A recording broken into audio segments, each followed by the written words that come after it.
Open your ears and lube up your butthole. It's time for the What Do We Call It podcast. Now, here's your host. It's Jmann. Welcome to the What Do We Call It podcast. I'm Jmann. And I'm number one fan, Tim. Today, news broke of a sheriff's deputy from Broward County Sheriff's Office that was the resource officer at the Parkland High School the day of the shooting. And He is now on suspension because video surveillance has shown that while the shooting was going on, he waited outside. Our brave man. Yep, this is a guy whose job they said it was to protect and serve and to go in, and he knows there's a shooter. He can hear the shots. He is expected to go in there and kill the killer. That is a quote. He should have killed the killer. Exactly. And he did not. So I'm guessing someone doesn't have a job anymore? Well, he's on suspension while they figure out what angle they're going to work to probably fire him. Failure to do your job as described? Yeah, and in the meantime, he's got armed police guarding the entrance to his home. Well, I'm sure there's some angry fucking parents out there. If I was one of those parents, I would be one of them. So in our previous episode, we had a story of a cop who decided not to shoot a gentleman that he ruled as not a threat, and it turned out his gun was unloaded. So it was good he didn't shoot him, but two other cops showed up, and he pointed that unloaded weapon at them, and then they killed him. And that guy got fired for it. And now we have a cop standing outside one of the entrances, listening to what's going on, seeing the people stream out.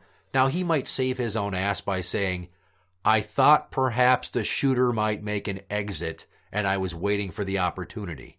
Because going inside, maybe, and I'm putting myself in his mindset with what I think a lawyer is going to coach him to say. I think you and I are thinking, well, not that part, but if he goes in and he has that gun there, what if he mistakes an innocent child for the shooter? That's what I was thinking. Or he goes to shoot at the shooter and misses and hits somebody else. In that situation, I'd honestly say collateral damage. You're trying to take down a situation. You can't help it if when you raise your gun and everything behind your target is clear, and as soon as you shoot that millisecond, that bullet has to travel, somebody steps out from behind another wall or something. And you would be correct in saying that from the standpoint of law enforcement. However, now you're dealing with the media, and you're dealing with the parents of the collateral damage, or the wife and kids of the collateral damage, or husband, or what have you. It's going to be a human being that was the collateral damage. Mm-hmm. Not, oops, I accidentally shot up a bunch of lockers. Guess you guys are going to have to order some new steel doors for those fucking things. Well, yeah, I mean, don't think I'm just trying to, it's just another person that got shot. That's not what I was aiming for. But no, you're not at all wrong to use that term, because that is the actual term that they use. When they go in and they do hostage negotiation situations, they decide to breach a door and go in and somebody gets shot, collateral damage. And there was a story a few years back, don't ask me what department, don't ask me what city, but here's the situation. There was a hotel room. A guy came in with a gun. He had like 5 or 6 people hostage. And he was threatening them with that gun. He took 2 women in the bathroom because somebody had called for the police and they got there. And he figures, well, I'm going to jail anyway, so I'm going to get me some. So he sexually assaults 2 women in the bathroom. Well, he's doing his thing. One of the hostages is this young black gentleman. I don't remember his name. I do remember reading all of the heartbreaking quotes from his mother. And I don't say heartbreaking to be hyperbolic. This woman literally was devastated. Her son was, I believe he stripped naked or down to his underwear because the hostage taker made everybody strip down. Okay. I might be accidentally fabricating that, but the point is that her son made a break for it, went out the door, and as soon as he got out the door, multiple officers fired multiple rounds into his body, killing him. Oh. Right. So you can stay in the hotel room and probably get shot by this guy who clearly doesn't give a fuck because he's raping 2 women in the bathroom. Or you can try to make an escape and you can hope and say, help me, and that saves your life. But in reality, you just became a fucking bullet sponge because you're a victim of circumstance. They would call that gentleman, quote, collateral damage. It's a very dehumanizing but ultimately accurate and acceptable term to use from a law enforcement standpoint. Also in the military. If you've got 25 insurgents in a building and they've taken 14 people hostage, and you go in there to take down the insurgents, and in the process you shoot 5 people that were the actual hostages, collateral damage. Yeah, in reality, that's how it should be. I'm sorry, these situations you can't go into with a completely foolproof plan. No. But now, if we're going to look at it the way, like you were saying, this officers, lawyers saying, well, you thought maybe it'd be better to wait outside for an opportunity in case the killer came outside to start shooting, which has not happened in any of the mass shootings that I know of. If we're going to look at everything from that standpoint, like, well, I just thought I'd wait for an opportunity in case I accidentally killed somebody. Well, listen here, dumb fuck. You're already letting people fucking die. Right. So why don't you go in there and at least make a stand? He could have done something. I mean, in instances like that, it almost pays for cops to go in plain clothes, but he's a resource officer, and I'm guessing he was wearing a uniform, as most of them tend to do. Probably, but I mean, well, we had resource officers at my school, and they wear like a polo with a badge on it. I really got to think that was almost 20 years ago. Right. No. No uniform? He wore like a suit, like a cheap ass suit most days. Uh-huh. I don't know if he had a gun on him. But I know I never saw a badge either. We just knew who that was. Well, from a law enforcement standpoint, let me give you my opinion of how everyone's going to feel about him. And I'm fairly confident that I'm accurate in this portrayal of his constituents' emotions and opinions about him. He's a pussy. Yep. And even if he gets past all of this suspension and beats this rap, he will not be accepted by them again. He will have 1 or 2 friends, maybe, a few like-minded individuals to be like, hey, I would have done the same thing. I totally side with your mindset. But your average cop loves guns. You don't get into being a cop because you hate guns. I got into being a cop and I hate guns, and I was like, I don't want to do this. That's why I haven't tried to be a cop again. Yeah. Now, in that situation, I understand you got to go in there. But that is where, and I'm going to go off on some crazy shit here in a moment. That is where the humanization of your own emotions needs to stop.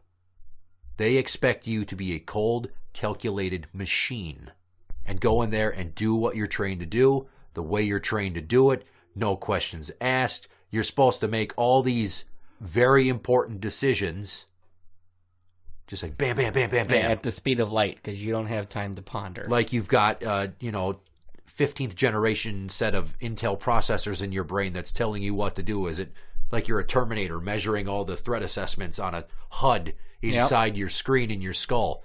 Can imagine that. Here's where I'm going to go completely off the reservation. It does not do society any good to have human beings be police officers. Think science fiction. Okay. Think movies where they have robotic law enforcement officers or security officers. Don't think like Terminator 2. No, that's not, yeah.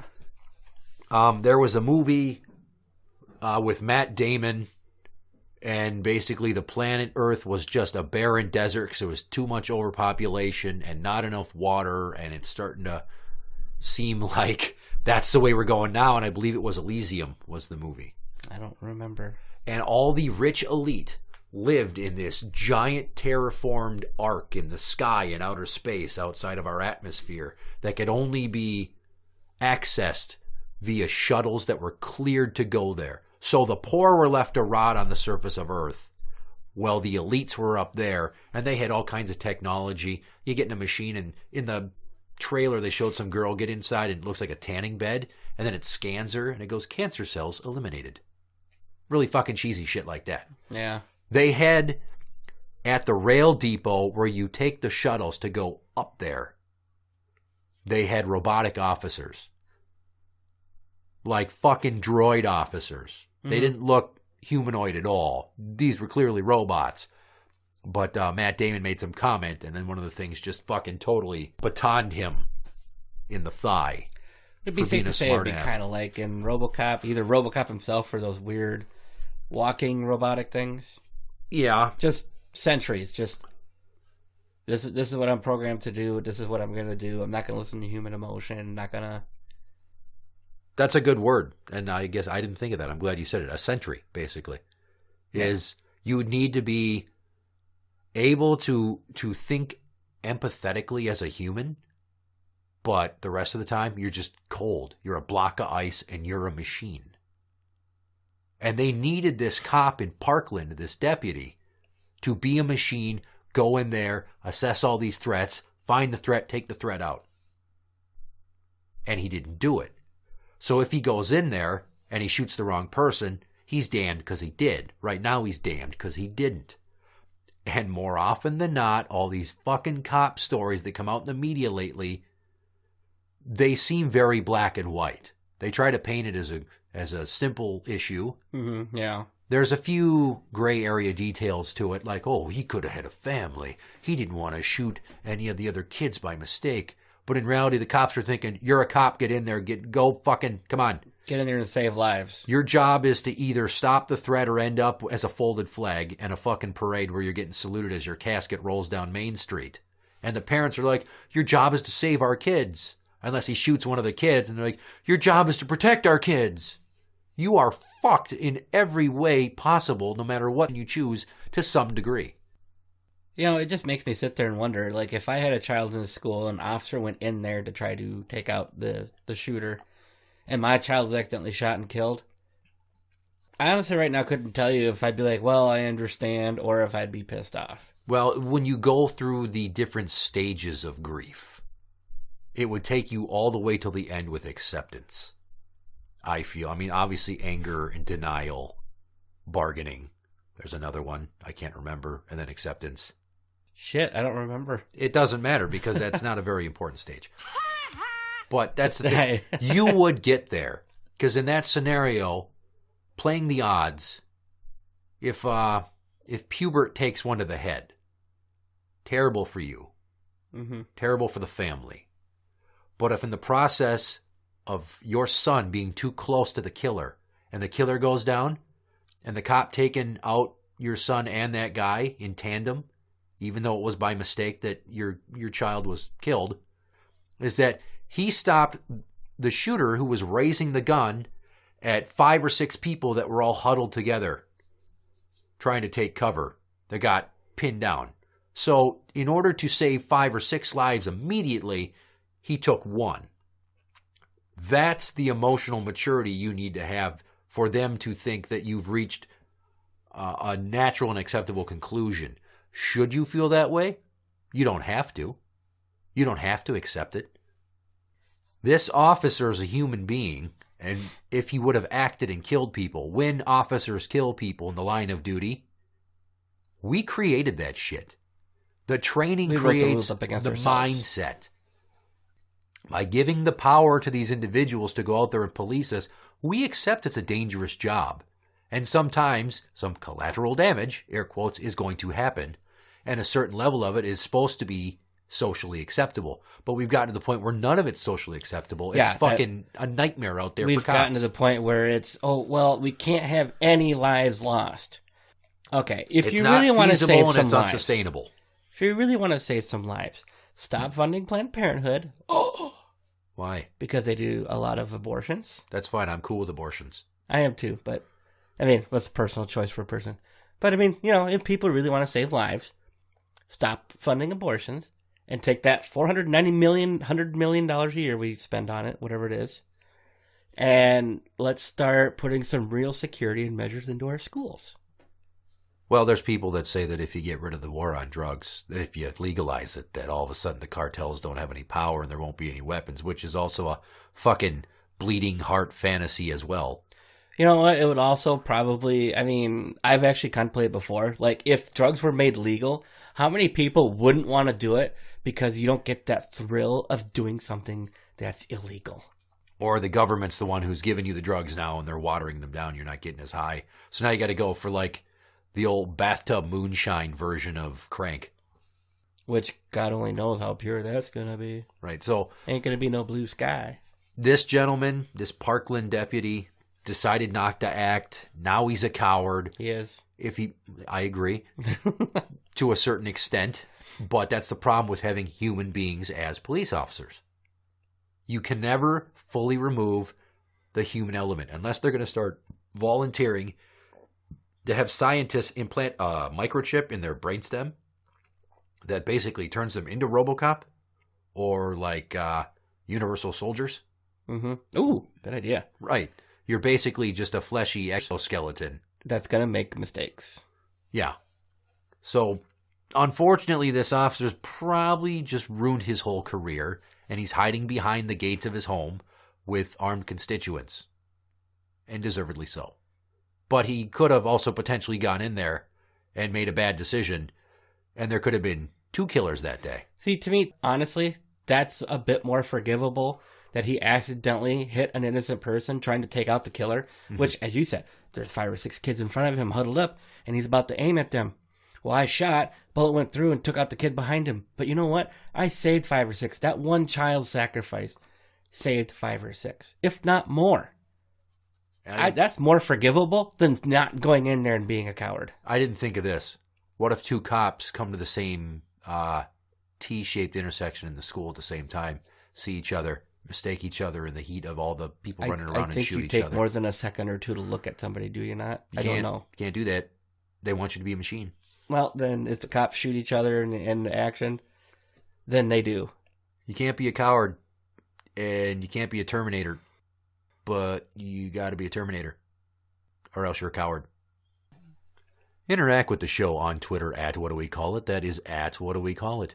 You can find us on Facebook at facebook.com/group/What Do We Call It podcast show. For the What Do We Call It podcast, I'm Jmann. And I'm number 1 fan, Tim. And that's the end.